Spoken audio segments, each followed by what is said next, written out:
అందరికీ నమస్కారం. రేపే మంగళవారం. మీ ఇంటి గుమ్మం పక్కన ఈ ఆకు పెడితే లక్ష్మీదేవి డబ్బుల మూటతో మీ ఇంటికి వస్తుంది. అయితే మీ ఇల్లు బంగారం మయమవుతుంది. మంగళవారం మీరు గుమ్మం ముందు పక్కన ఒక ఆకు పెడితే చాలు, ఇక లక్ష్మీదేవి మీ ఇంటి నుండి వెళ్ళమన్నా వెళ్ళదు.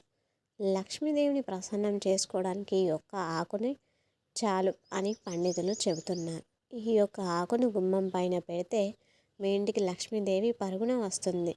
సర్వలోక రక్షణే సర్వజ్ఞ సంప్రదాయని శక్తి స్వరూపిణి అయిన ఆ జగజ్జనని భక్తితో ఆరాధిస్తే అనుగ్రహిస్తుంది. సిరి సంపదలు సౌభాగ్యాన్ని అనుగ్రహించే ఆ లక్ష్మీదేవిని సేవిస్తే కోరిన కోరికలు వారిని కొంగు బంగారం అవుతుంది. కష్టాలన్నీ తీరిపోతాయి, ప్రతిఫలం లభిస్తుంది. లక్ష్మి సంతోషాలకు ఆధారం, శ్రీదేవి సంతృప్తి మూలం. ఆవిడే మహాలక్ష్మి. కటాక్షం కోసం లోకమంతా ఎదురు చూస్తూ ఉంటుంది. అష్టలక్ష్ముల చూపుతో అష్టదరిద్రాలు తీరిపోతాయని తహతహలాడుతూ ఉంటారు జనులు. ఆ తల్లి కరుణ అనువంతా ప్రసారించిన చాలని ఆకాంక్షిస్తూ ఉంటారు. మనలో శుభలక్షణాలు కలయబోయేసి లక్ష్మి ధైర్యము, వీర్యము, ఆరోగ్యము, బుద్ధి ఇవన్నీ లక్ష్మీదేవి సంకేతాలు. వీటిని ధైర్యలక్ష్మి, సంతాన లక్ష్మి అని వివిధ పేర్లతో పలు రూపాల్లో కొలుస్తూ ఉంటారు.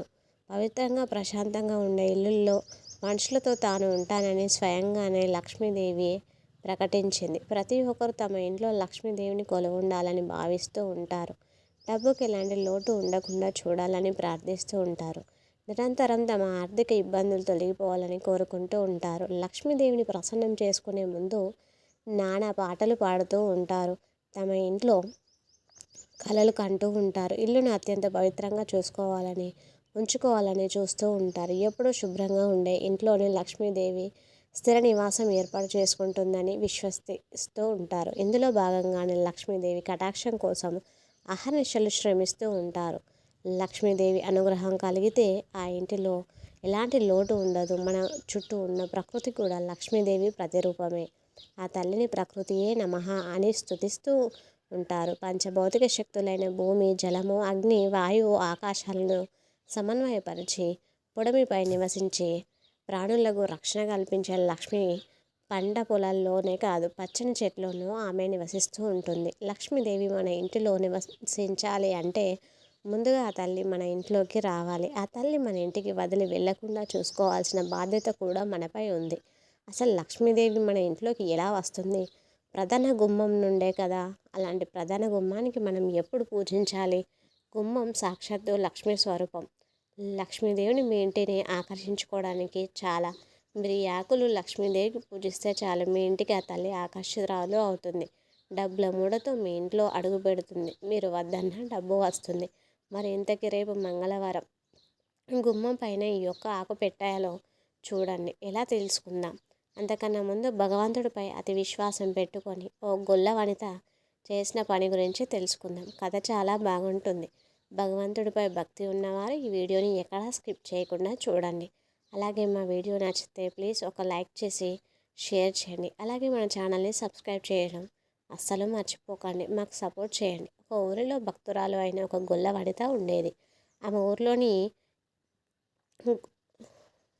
ఊర్లోని ఏటికి అవతల వైపు ఉన్న ఓ బ్రాహ్మణుని ఇంటికి రోజు పాలు తీసుకొని వెళ్ళి అమ్ముతూ ఉండేది.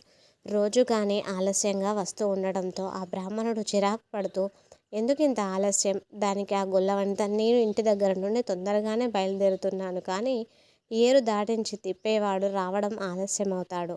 ఒకవేళ వాడు వచ్చినా ఏరు దాటే వాళ్ళంతా చేరుకునేసరికి ఆలస్యం అవుతుంది అని చెప్పింది.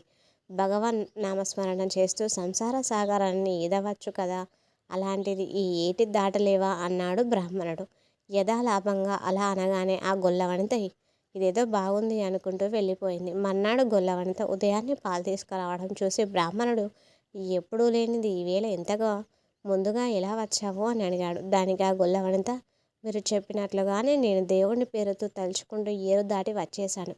నాకు ఇంకా ఆ దెబ్బ వాడితో పని లేదు అని చెప్పింది. అలా చెప్పగానే ఆ బ్రాహ్మణుడు మతిపోయింది. అయితే నువ్వు ఏరు ఎలా దాటావో నాకు చూపిస్తావా అని అడిగింది. ఓ, దానికేం భాగ్యం, నాతో రండి అని ఆ బ్రాహ్మణుని తన ఏటి వద్దకు తీసుకొని వెళ్ళి మీరు రండి అంటూ తీసుకొని వెళ్ళి మీరు రండి అంటూ తనను ఏటి మీద నడుచుకుంటూ వెళ్ళిపోసాగింది. కొన్ని అడుగులు వేసి వెనక్కి తిరిగి చూసేసరికి బ్రాహ్మణుడు పంచపై పైకెత్తుకొని నీటిలో దిగడానికి అవస్థలు పడుతూ ఉన్నాడు. వెంటనే గొల్లవనిత, అదేంటి స్వామి, దేవుడి పేరు తలుచుకుంటూ ఏరు దాటేయవచ్చునని మీరే నాకు చెప్పారు కదా, మరి మీరు అంత భయపడుతున్నారు ఏంటి అంటే, మీకు దేవుడి మీద పూర్తి నమ్మకం లేదన్నమాట అంది. నిజమే కదా, భగవంతునిపై భక్తురాలైన ఆ గొల్ల వనితకున్న విశ్వాసం ఆ బ్రాహ్మణుడికి లేదు. భగవంతునిపై విశ్వాసంతో తీవ్ర పరితాపం పాపంతో భగవంతుని శరణాగతి కోరితే తప్పకుండా ఆయన దర్శనం కలుగుతుంది, రక్షణ లభిస్తుంది. ఇక వీడియోలోకి వస్తే, రేపు మంగళవారం గుమ్మం పక్కన పెట్టవలసిన ఆకు రావి ఆకు. రేపు ఉదయాన్నే మీకు దగ్గరలో ఉన్న రావి చెట్టు దగ్గరికి వెళ్ళండి. మీరు గుడిలో ఉండే రావి చెట్టు దగ్గరికి వెళ్తే ఆ చెట్టు కింద పడిన ఆకులను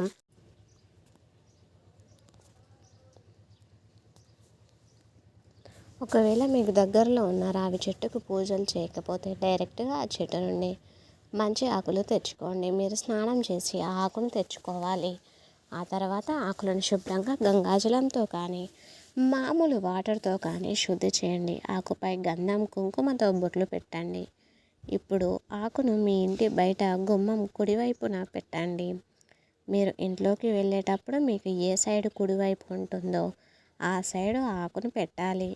ఆకును గుమ్మం పక్కన పెట్టే ముందు పద్మ ముగ్గు వేసి దానిపై ఆకులు పెట్టండి. ఆ తర్వాత ఒక ప్రమిదను తీసుకొని అందులో ఆవు నెయ్యి పోసి 2 ఒత్తులు వేసి గుమ్మం పక్కన పెట్టి ఆకుపై పెట్టండి. ఆ ప్రమిదకు బొట్లు పెట్టి పువ్వులు సమర్పించి నమస్కారం చేసుకోండి. ఇలా రేపు మంగళవారం గుమ్మం పక్కన రావి ఆకు పెట్టి ఆకుపై దీపం వెలిగిస్తే లక్ష్మీదేవి ఖచ్చితంగా మీ ఇంటికి ఆకర్షితురాలు అవుతుంది. మన సాంప్రదాయాల్లో గుమ్మానికి ఎంతో ప్రాధాన్యత ఉంది. ఇంట్లోకి లక్ష్మీదేవి రావాలంటే, ఇల్లు సిరి సంపదలతో తులతూగుతూ ఉండాలంటే లక్ష్మీదేవి రావడానికి ఉండవలసిన అనుకూలమైన వాతావరణం మన ఇంట్లో ఉండాలి. అప్పుడే లక్ష్మీదేవి ఇష్టంగా మన ఇంట్లో అడుగు పెడుతుంది. మన ఇంట్లోకి ధన మనశ్శాంతి అన్నీ రావాలంటే ఇంటి ప్రధాన గుమ్మం లక్ష్మీదేవికి నచ్చినట్లుగా ఉండాలని, ఇంటి ప్రధాన ద్వారం ముందు కొన్ని శుభకరమైన ఏర్పాట్లు చేసుకుంటే లక్ష్మీదేవి ఇష్టంగా వస్తుందని చెప్తూ ఉన్నారు. ఉదయాన్నే ఇంటి ప్రధాన గుమ్మం ముందు శుభ్రంగా ఉంచుకొని వీటిని చల్లి ముగ్గు వేసి కుంకుమలు రంగులతో అలంకరిస్తే లక్ష్మీదేవి ప్రసన్నమవుతుందని, అప్పుడు లక్ష్మీదేవి ఇంట్లోకి వస్తుంది అంటున్నారు. గడపలకు పసుపు కుంకుమలతో పూజించిన ఇళ్లల్లో కూడా లక్ష్మీదేవి నిత్యం తాండవిస్తుంది అని అంటూ ఉన్నారు. అదేవిధంగా రేపు మంగళవారం గుమ్మం పక్కన రావి ఆకును పెట్టి అలా దీపం వెలిగిస్తే లక్ష్మీదేవి మీ ఇంట్లో తిష్ట వేసుకొని కూర్చుంటుంది. మీకు ఆ తల్లి అనుగ్రహం లభిస్తుంది. మీరు రావి ఆకును గుమ్మం దగ్గర పెట్టేటప్పుడు నాకు చివరి భాగం గుమ్మం లోపలి వైపు చూస్తున్నట్లుగా ఉండాలి. ఆకు కాడ బయటకి ఉండాలి. ఈ విధంగా రావి ఆకును పెట్టి దీపం వెలిగిస్తే మీ ఇంటికి ఉన్న వాస్తు దోషాలు తొలగిపోతాయి. ఇంకా మీకున్న ఆర్థిక సమస్యలు పోతాయి. మీ ఇంటిలో ఏ మూలన చూసినా ధనం కనబడుతుంది. మంగళవారం ఈ పరిహారం చేయడం వల్ల మీ ఇల్లు సుఖ సంతోషాలతో సిరి సంపదలతో నిండిపోతుంది. రావి ఆకు అంటే లక్ష్మీదేవికి చాలా ఇష్టం. కాబట్టి లక్ష్మీదేవిని ప్రసన్నం చేసుకోవాలని కోరుకునే ప్రతి ఒక్కరు కూడా రేపు మంగళవారం ఈ ఆకులు గుమ్మం పైన పెట్టి లక్ష్మీదేవి అనుగ్రహాన్ని పొంది మీ జీవితంలో ఇలాంటి వాటికి లోటు లేకుండా ఆనందంగా జీవించండి. మంగళవారం రోజు ఉప్పు వేపాకు మిరియాలతో ఇప్పుడు మనం చెప్పుకోబోయే ఒక పరిహారం చేసినట్లయితే మీకున్న దరిద్రం అంతా కూడా తొలగిపోతుంది. మీకున్న సమస్యలు, ఆర్థిక సమస్యలు, అన్ని ఆరోగ్య సమస్యలు కూడా పోతాయి. అదేవిధంగా మంగళవారం రోజు మీ అరచేతిలో ఒక గుప్పెడు ఉప్పును తీసుకొని ఈ చిన్న పరిహారం చేస్తే మీకు తిరిగే ఉండదని మన పెద్దలు చెప్తూ ఉన్నారు. మన పెద్దలు చేసిన పరిహారం కూడా మన పెద్దలు ఈ పరిహారాన్ని చేసి ఎంతో మేలును పొందారు.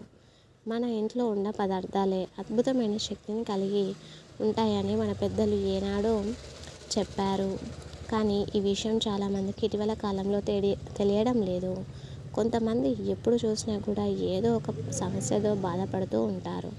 ఇంట్లో మనశ్శాంతి అనేది ఉండదు. ఇలాంటి వారు మంగళవారం రోజు చిన్న పరిహారం చేస్తే చాలు, సమస్యలన్నీ కూడా సులభంగా తొలగిపోతాయి. వివిధ రకాలుగా ధన సమస్యలు ఎదుర్కొంటూ ఉంటారు. సంపాదించిన ధనం చేతిలో నిలవడం లేదని, ఎంత ఆదా చేసినా ఖర్చు అయిపోతుందని బాధపడకండి.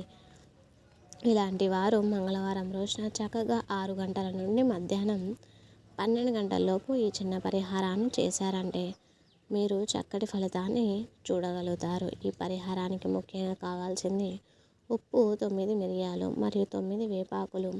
ఉప్పుకు, మిరియాలకు అద్భుతమైన శక్తులనేవి ఉంటాయి అని పరిహార శాస్త్రంలో చెప్పబడింది. వీటిని రారాజులుగా చెబుతారు. మంగళవారం చక్కగా ఉంది. ఉదయమే నిద్ర లేవండి. తర్వాత శుచిగా స్నానం చేయండి. ఇంటినంతా కూడా శుభ్రంగా చేసుకొని ఇంటి ముందు ముగ్గు పెట్టండి. గుమ్మానికి పసుపు రాసి కుంకుమ బొట్లు పెట్టండి. తర్వాత పూజా మందిరంలో ప్రశాంతంగా కూర్చొని ఒక మిరియాన్ని పెట్టండి. ఆ తర్వాత 8 దిక్కులకి 8 మిరియాలను పెట్టండి. మొత్తం 9 మిరియాలు. ఇప్పుడు ఉప్పు పెడతారు కదా, మిరియాల మీదే 9 వేపాకులను కూడా పెట్టండి. ఆ తర్వాత గిన్నెను నీ చేతిలో పట్టుకొని మనసులో మీ ఇష్టదైవాన్ని తలుచుకొని మీకు ఏ సమస్య అయితే ఉన్నాయో ఆ సమస్యలన్నీ కూడా తొలగిపోవాలని సంకల్పం చెప్పుకోండి. మీరు ఒకటి గుర్తుపెట్టుకోండి, ఉప్పు గిన్నెను అరచేతిలో మాత్రమే పట్టుకోవాలి. ఆ తర్వాత ఈ ఉప్పు గిన్నెలో పూజ గదిలో ఏదైనా ఒక మూలన పెట్టి వదిలివేయండి. వారం రోజుల పాటు ఆ గిన్నెను అలా వదిలేయండి. వారం రోజుల తర్వాత ఈ గిన్నెను తీసి ఆ గిన్నెలో ఇప్పుడు మిరియాలను, వేపాకులను ఎక్కడైనా సరే ప్రవహించే నదిలో పడవేయండి. ఇలా చేశారంటే ఖచ్చితంగా మీకున్న సమస్యలన్నీ కూడా పోతాయి. కానీ గుర్తుపెట్టుకోండి, మంగళవారం మాత్రమే చేయండి. మనస్ఫూర్తిగా చేసి చూడండి. 100% ఖచ్చితంగా ఫలితాలను పొందుతారు. అప్పులు కూడా తీరిపోతాయి. మరి తెలుసుకున్నారు కదా, మీరు కూడా ఈ మంగళవారం రోజున ఈ తేలికపాటి పరిహారం చేసి సమస్యలు తొలగించుకొని సంతోషంగా జీవించండి. Thanks for watching. ఇప్పటివరకు వీడియోని లైక్ చేయకుండా చూసినట్లయితే వెంటనే లైక్ చేసి మన ఛానల్ని సబ్స్క్రైబ్ చేసుకొని పక్కనే ఉన్నటువంటి బెల్ ఐకాన్ని ప్రెస్ చేయండి. ఈ వీడియో చూసిన అందరికీ ధన్యవాదములు.